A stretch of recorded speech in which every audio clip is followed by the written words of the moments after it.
American ရဲ့ရေတပ်ပိတ်ဆို့မှုတွေဆက်ရှိနေမယ်ဆိုရင်နောက်ထပ်ပင်လယ်ထွက်ပေါက်ဖြစ်တဲ့ပင်လယ်နီကိုပါပိတ်ပစ်မယ်ဆိုပြီးအီရန်စစ်တပ်ကသတိပေးလာပါတယ်။အီရန်စစ်ကမ်းတွေကို American ရေတပ်ကဆက်ပိတ်ဆို့ထားမယ်ဆိုရင်အီရန်ကပင်လယ်နီတမက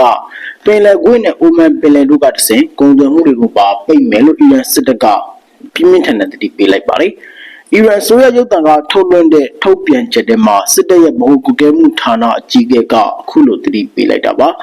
American ဘက်ကပိတ်ဆို့မှုတွေဆက်လုပ်နေပြီးအီရန်နိုင်ငံရဲ့ကုန်သွယ်ရေးသင်္ဘောတွေနဲ့ရေနံတင်သင်္ဘောတွေအတွက်ဘလုံခြုံမှုတွေဖန်တီးနေမယ်ဆိုရင်တော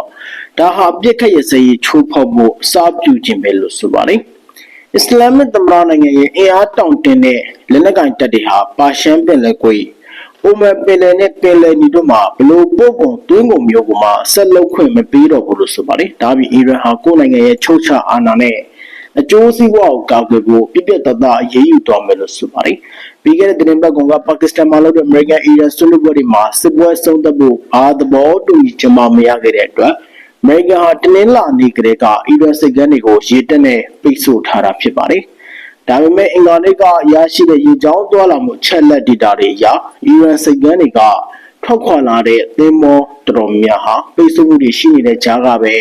ဟော်မုစ်ရေလက်ကြားကိုဖျက်ကျော်နိုင်ခဲ့ပါတယ်။ဒီနေ့ဗုဒ္ဓနေ့မှာအီရန်ရဲ့တောင်ဘက်စစ်ကမ်းတွေကနေသင်္ဘောတွေဆက်လက်ထွက်ခွာနေတယ်လို့ဆိုပါတယ်။ဒီဘောကတော့ Trump က American ရေတပ်ဟာဟော်မုစ်ရေလက်ကြားကိုအပြင်ကထပ်ပိတ်ဖို့အမိန့်ပေးတယ်ဆိုပေမဲ့တကယ်ရောထိထိရောက်လုံနိုင်ရဲ့လားမေးစရာဖြစ်နေပါတယ်။အီရန်ဘက်ကနေပြီးတော့ယီမန်ကဟူသီတွေကိုတုံးချပြီးပင်လယ်နီဝယ်ထွက်ကိုသာပိတ်ခဲ့ရင်ကမ္ဘာရေကြောင်းသွားလာရေးကစူအတ်တူမျိုးကိုမဖြတ်ပဲဟိုးအာဖရိကတောင်ဘက်ကပတ်မောင်းရတော့မှာဖြစ်ပါတယ်။တပတ်ကလည်းအီရန်ဘက်ကတွေးဆုံဆွေးနွေးမှုတွေဆက်လုပ်ချင်ပါတယ်ဆိုတဲ့အသံတွေထွက်နေပါတယ်။ဒါအမေရိကန်နဲ့အီရန်ရဲ့သမိုင်းမှာအကြီးမားဆုံးနိုင်ငံရေးနဲ့စစ်ရေးကစားနေတာဖြစ်ပြီးတော့အီရန်ရဲ့နောက်ွယ်ကအင်အားကြီးနိုင်ငံဖြစ်တဲ့တရုတ်နဲ့ရုရှားတို့ကအကြံပေးနေမှာတေချာတဲ့လောက်ပဲဖြစ်ပါတယ်။ဒါအပြင်အီရန်နိုင်ငံကိုစီးပွားရေးအကြက်ကင်ဆိုဖို့ဆိုပြီးအမေရိကန်ရေတပ်ကအီရန်စစ်ကမ်းစီဦးတည်နေတဲ့ရေနံတင်သင်္ဘော၈စီးကိုတားဆီးပြီးလှည့်ပြန်ခိုင်းလိုက်တယ်လို့ Wall Street Journal ကလည်းဖော်ပြပါတယ်။အဲ့ဒီပိတ်ဆို့မှုစတင်ပြီး24နာရီအတွင်းကုန်တင်သင်္ဘော6စီးဟာအမေရိကန်ရေတပ်ရဲ့အမိန့်ကိုလိုက်နာပြီးတော့အိုမန်ပင်လယ်ကွေ့ဘက်ကိုပြန်လှည့်သွားခဲ့ပါတယ်။ဒီစစ်စင်ရာအီရန်နဲ့တိုက်ရိုက်ပတ်သက်တဲ့သင်္ဘောတွေကိုပဲပြစ်မှတ်ထားတာဖြစ်ပြီးတခြားနိုင်ငံသွားသင်္ဘောတွေကိုတော့ပုံမှန်တိုင်းတွာလာခွင့်ပြုထားပါတယ်။ခုလိုပင်လယ်ပြင်ပိတ်ဆို့မှုလုပ်ရတာဟ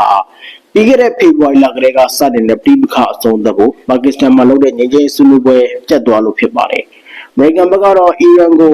ဆွေးနွေးပွဲဇိုးဝိုင်းစီပြန်လာစေဖို့ဒီနည်းလမ်းနဲ့ဖိအားပေးနေပါတယ်။ဒါမှရေလက်ကြောင်းဖြစ်တဲ့သင်္ဘောဒဇင်းချင်းစီပေါ်အီရန်ဘက်ကဒေါ်လာ1 သန်းထိ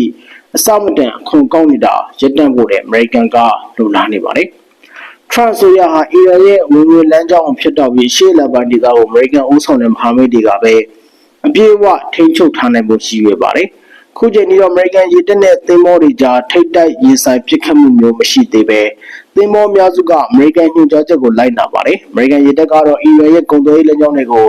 ဆက်လက်စောင့်ကြည့်ပိတ်ဆို့သွားမယ်လို့ဆိုပါတယ်။အမေရိကန်သမ္မတထရန့်ကတော့အကောင်းမြင်တဲ့သဘောထားနဲ့ပြောပါတယ်။အီရန်နဲ့ဆွေးနွေးပွဲတွေဟာအခုသတင်းပတ်ထဲမှာပြန်ဆနိုင်တယ်လို့ထရန့်ကအဆိုပြုပါတယ်။ပြီးခဲ့တဲ့သတင်းပတ်ကပါကစ္စတန်အစ္စလာမာဘတ်မှာနိုင်ငံကိုယ်စားလှယ်ဖွဲ့တွေငြင်းချဲဆွေးနွေးပေမဲ့ဘာသဘောတူညီချက်မှမရပဲဆုံးသက်ပြီးချင်းတွေပို့ဆိုးသွားတာအားလုံးသိပါ။အဲတော့အမေရိကန်ကဟော်မုစ်ရေလက်ကြားမှာအီရန်စစ်ကမ်းတွေနဲ့ဆက်တဲ့ရင်းတွေဖြတ်သန်းဝင်စတင်ပိတ်ဆို့ပြီးအီရန်ကိုဖိအားပေးခဲ့ပါတယ်။ New York Post သတင်းဌာနနဲ့အင်တာဗျူးမှာထရန့်ကသတင်းတောက်တွေအနေနဲ့အစ္စလာမာဘတ်မှာပဲဆက်နေတဲ့ကြောင်းနောက်နေ့ရက်တွေတစ်ခုခုဖြစ်လာနိုင်ကြောင်းအမေရိကန်အနေနဲ့အဲဒီကိုပြန်သွားဖို့တွေးနေတယ်လို့ဆိုပါတယ်။ ဟော်မုစ်ကိုအမေရိကန်ကစတင်ပိတ်ဆို့ပြီးပထမဆုံး24နာရီအတွင်းဘယ်သင်္ဘောမှအဲ့ဒီရေလက်ကြားကိုမဖြတ်သန်းနိုင်ခဲ့ပါဘူးတဲ့အမေရိကန်စစ်တပ်ကကြေညာပြီးချိန်မှာထရန့်ကအခုလိုမှတ်ချက်စကားထွက်လာတာပါဒါပေမဲ့ရေလမ်းကြောင်းခြေရာခံစောင့်ကြည့်စနစ်တွေကတော့တရုတ်ရေနံသင်္ဘောတစ်စင်းပါဝင်အီရန်နဲ့ပတ်သက်ဆက်နွယ်တဲ့ရေနယ်စုံ၄စင်းဟာ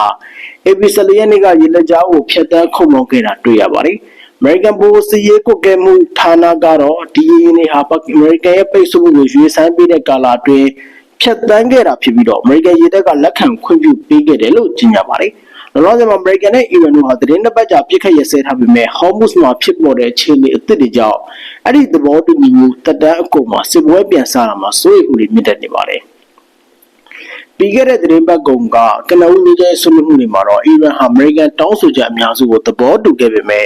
နျူကလ িয়ার စီမံကိန်းနဲ့ပတ်သက်ပြီးခေါင်းမာနေလို့ဘာသဘောတူညီခဲ့မှမရဘူးလို့အမေရိကန်ကိုယ်စားလှယ်ဖွဲ့ကိုဦးဆောင်တဲ့ဒုသမ္မတ JD Vance ကပြောခဲ့ပါတယ်။ထရန့်ကတော့အီရန်လိုမျိုးဒီကမ္ဘာလုံးကိုချင်းချောက်ကြက်ခိုင်ခြင်းတဲ့နိုင်ငံမျိုးစီမှာနျူကလ িয়ার လက်နက်လုံးဝမပိုင်ဆိုင်စေရဘူးလို့ပြောပါတယ်။အခုတော့နှစ်ဖက်ဆွေးနွေးမှုတွေပြန်ဆနိုင်တယ်လို့ထရန့်ကမှတ်ချက်ပေးလာပြီးအီရန်ဘက်ကတော့ဒီကိစ္စပေါ်ဘာမှမတုံ့ပြန်သေးပါဘူး။ကုလသမဂ္ဂထွေထွေအတွင်းမှုချုပ်အန်တိုနီယိုဂူတာရက်စ်ကလည်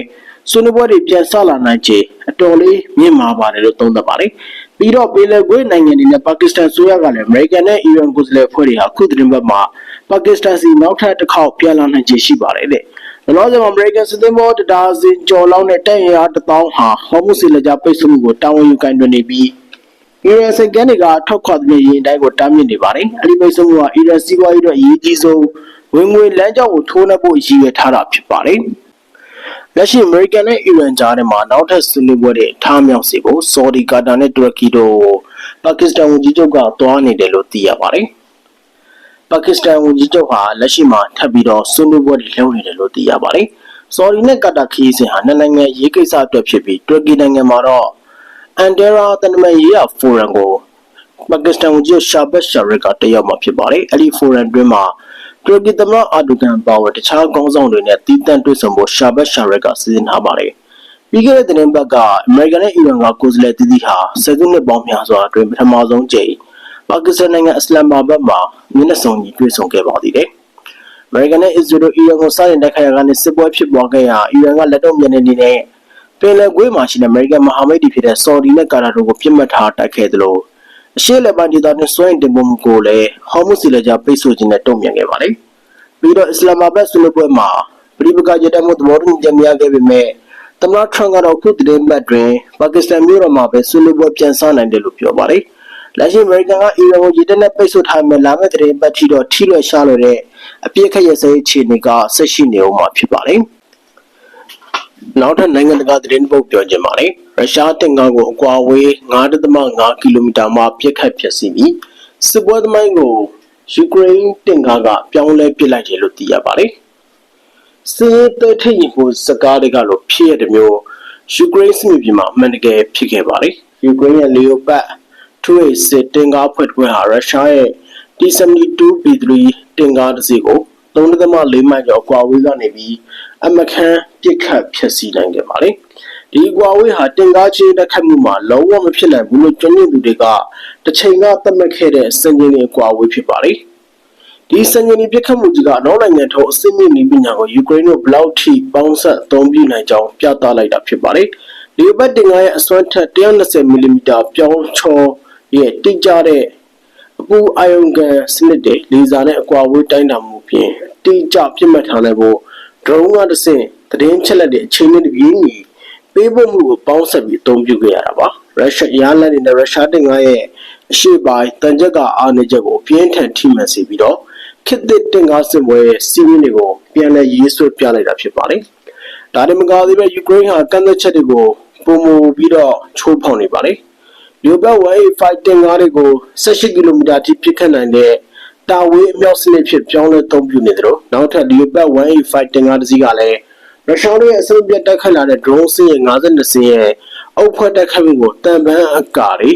ပိုက်ကွန်တွေနဲ့ကကာကွယ်ပေးစနစ်တွေကြောင့်အံ့ဖွယ်သူတို့ကအထိခိုက်ပျက်စီးမှုနဲ့ပါခဲ့ပါတယ်ဒီတီထွင်စသမှုဟာတင်ကားတွေရဲ့ပြစ်ခတ်မှုစွမ်းအား drone ချိတ်ဆက်မှုနဲ့လိုက်ရောညီထွေတဲ့နီးဗျူဟာပေါင်းဆက်ပါဝင်တဲ့စလက်ကြပြီးအင်မတန်မှခန္ဓာရည်ရှိတဲ့ကိုရဲချိတ်ဆက်လက်နက်ဖြစ်ပြောင်းလဲသွားပါတယ်ရုရှားတင်ကားတွေပျက်စီးများလာပြီးသူတို့ရဲ့ဆက်သွယ်ရေးစနစ်ချုံရင်းလာချိန်မှာယူကရိန်းတို့ရဲ့ Mixed Reality လေ့ကျင့်ရေးနဲ့စစ်မြေပြင်ဟန်ချက်ညီပေါင်းစပ်မှုကတန်ကြက်ကတပ်ဖွဲ့လွှမ်းမိုးမှုခေတ်သစ်ကိုဖန်တီးပေးလိုက်တာဖြစ်ပါတယ်ဒီဖြစ်ပျက်ဟာကံကောင်းလို့ထိသွားတဲ့ပြစ်ခတ်မှုသက်သက်မဟုတ်ပါဘူးခေတ်သစ်စစ်မြေပြင်မှာတီထွင်ဖန်တီးမှုကြံစားအားနဲ့နည်းပညာဟာအရေးအတွက်ကိုကျော်လွန်နိုင်ကြောင်းပြသလိုက်တဲ့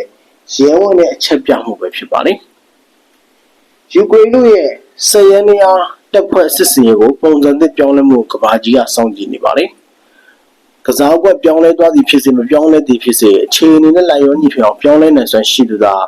စစ်ပွဲကိုအောင်နိုင်ရမယ်ဆိုပြီးတော့ဒီဖြစ်စဉ်ကသက်သေပြနေပါတယ်ယူကရိန်းသမ္မတဇီလန်စကီကတော့အမေရိကန်ကနောက်ထပ်ယူကရိန်းကိုစစ်လက်ပစ္စည်းတွေအကူအညီထပ်မပေးတော့တဲ့အတွက်တော့စစ်မှုကောင်းဖြစ်ရတယ်လို့ဖော်ပြခဲ့ပါတယ်